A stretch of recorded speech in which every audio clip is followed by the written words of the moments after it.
Hey gang, so welcome to another Rolling Help video, and this time we're going to talk about snowbirds and snowbird country. So, you know, the best laid plans in full-time RV life can be busted up in a heartbeat with something unforeseeable, unplanned. Typically, those things are mechanical problems, repairs that are necessary, the amount of time that it can take to get service done. There's other issues, of course, that can arise, medical problems, this and that. And we have certainly had our share of unforeseen issues that have required us to make pretty significant changes in our plans along the way. But there's also positive things that can happen that, you know, the flexibility of RV life allows you to jump on and enjoy. And again, we've had our share of those things. So I'm talking about when, for instance, you want to spend more time in a certain area, or you really like a park, or you're just, you know, you want to break from constant motion and you want to just sit for a while. And we've had our share of positive issues that have arisen as well. You know, we've extended our time in Yosemite, at a park in Alabama, at Arley, Alabama, even Silicon Valley. We decided that we just wanted to sit, and we parked for about 3 or 4 weeks. It can be a challenge in the summer, though, in trying to make those changes, because, you know, it seems like everybody and his brother is out there in an RV. Right. So making changes, getting reservations can be really difficult without several months advance planning. But now that we're into the winter, things have loosened up considerably, and we're having a much easier time in making changes to our plans. Yeah. You know, we always made plans to go someplace warm for the winter. We had booked a few campsites and booked some reservations in Florida. We were planning to head out there right after Thanksgiving, and you know, we thought that's what you're supposed to do, you know? And so what we did is we ended up in Arizona about 4 weeks ago, and we love it.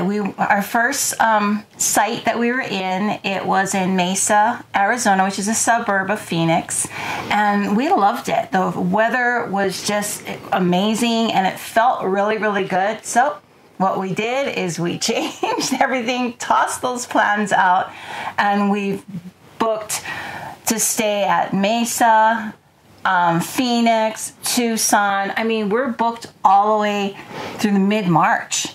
The weather has been great. To get reservations has been very easy. The parks are open, and their facilities are really, really nice. And we've done everything from golf to ping pong. There are gorgeous pools. There's fitness facilities. We are just having a blast. So here's a fun fact. I am actually a dual citizen. So I'm a citizen of both Canada and the United States. However, I've been living in the United States since I was 14 years old. However, in spending time around the pool and the golf course and at the restaurants and just generally talking to people around the parks that we've been staying at, I've never come closer to getting my Canadian accent back. So. Yeah, the last park that we were at, about 50% of the friends that we met were from Canada. Yeah. So this begs the question, have we become snowbirds? And actually, what the hell is a snowbird anyway? So stay tuned, and we will answer both of those questions for you.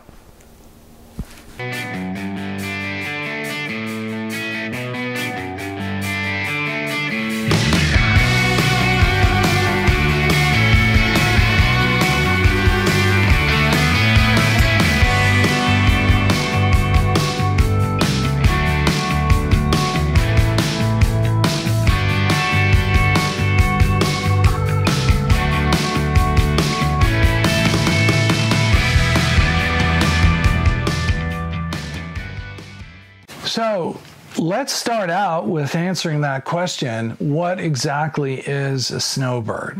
So Google says snowbirds are typically 55 plus and escape the cold winter at home and travel to a warm destination where they can spend a lot of time outside.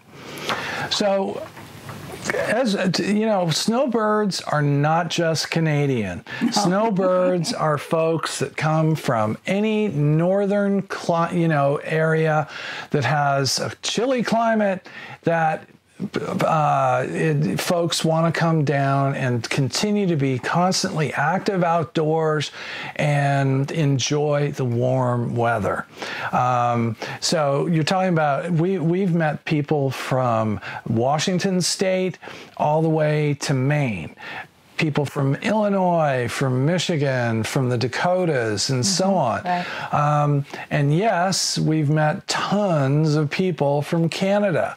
They sort of make their way across the border in this time of year, in November or so, and they stay through until the end of March, at least. I'm not sure what the restrictions are on how long they can stay, but I'm sure it's at least 4 months. Some of them own their spaces. Some of them own their retirement homes that we're going to talk about in a second. But a lot of them come down in their RVers because, yes, Canadians are massive RVers as well.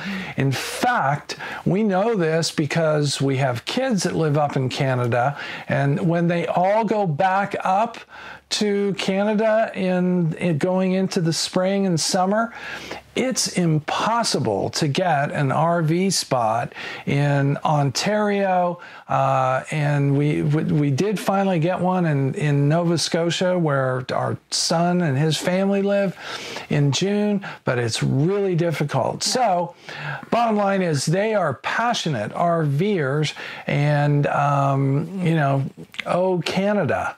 So the reason that we have been able to have no difficulty at all in getting reservations and being able to stay in the metropolitan Phoenix and Tucson area is because there are over 40 parks in the metropolitan Phoenix area, and I've found 21 parks in the Tucson area. So between those two metropolitan areas that are just a little over 2 hours apart, you have over 60 parks, and some of these parks are huge. Huge, yeah. The park that we're staying in right now in Tucson, according to their literature, they have over 350 RV spots, but then they also, and those would be ones that are up and can be rented or reserved. Then what you also have is on the outer boundaries and moving inward at most of these parks, you have modular housing that literally fits on a good size RV spot, because these parks have been built out with if you think about an RV park with larger spots, most of them back in, but there are some pull through. We're in a pull through right now. And these spots, consider that the gravel area where the RV sits, and adjacent to that, you have a paved area where typically your picnic table is, and you can park your truck or your car. In those areas, if you plop a modular house down where the RV goes, boom, you've got a little, co-op looking, condo looking, single family residential lot. And you have hundreds of these homes on some of these parks. Now, we knew that those were from the other parks that we visited, we knew that these modular homes existed, but being in these parks here in Arizona, and I'm sure there are different ones across the country, but there are thousands of people that are taking advantage of that opportunity. Yeah. So this is retirement mecca. Yes. I mean, so these are not traditional campgrounds by any stretch. First of all, just given the climate down here, where there's a lot of really nice palm trees at this resort that we're at right now in Tucson, but having any kind of foliage is really a challenge. So there's very little grass. So the whole mass of most of these parks is basically gravel, some concrete pads for parking and your picnic table and so on, and then roadways. That's it. So these are not campgrounds in the traditional sense. And they are called resorts because, as Chris mentioned earlier, they're just chock full of amazing facilities and activities and so forth. So at several of them, you have golf courses, but at all of them, you have multiple swimming pools, great fitness centers, tons of stuff to do, and so you're just not going to get bored, and you're going to stay in great shape. I think that's the intention. Yeah, I think exactly. The whole objective is to have a community where 55 and older can, rock it as far as fitness is concerned. Everything was just right in a throw shop. Yeah. Right. Everything from having massages to a barber shop. Yeah. So the parks that we're staying at are all part of the Thousand Trails Network. They're called Encore Parks. They're part of the Trails Collection. Most of them are included, and with our membership, you can stay up to 3 weeks. A couple of them are considered premium parks, so you do pay $20 a night. But at most of them that we're staying for 2-3 weeks at a time, and we pay nothing out of pocket other than we're paying for our membership. But there are plenty of other parks as well, and they all seem to have a similar structure in that they are large, they have lots of facilities, and it's a mix of transient folks like us who are just coming through, staying, and moving on to the next park, and full-time owners, people that own their spot and they've got an RV on it, or people that own their spot and they've got a modular home on it. So the cost of living is super reasonable down here, in as far as all the peripheral things that you need, food, gas, everything under the sun. It's as reasonable as it gets. So we've made the decision to park here, park in the Arizona area for the next several months, because we're going to stay warm. No, we're not on the ocean, but we have mountains. There's beautiful, gorgeous. Yeah, it's really pretty. The weather here is amazing. And so you have none of the humidity that you have in Florida. We're going to Florida. I mean, we plan to go there in the early spring or late winter. But we're gonna mark our time here, and from our perspective with Rolling Help, there's a great need for support of food banks in the outlying areas, which is kind of our sweet spot and what we try to support through our charity activity.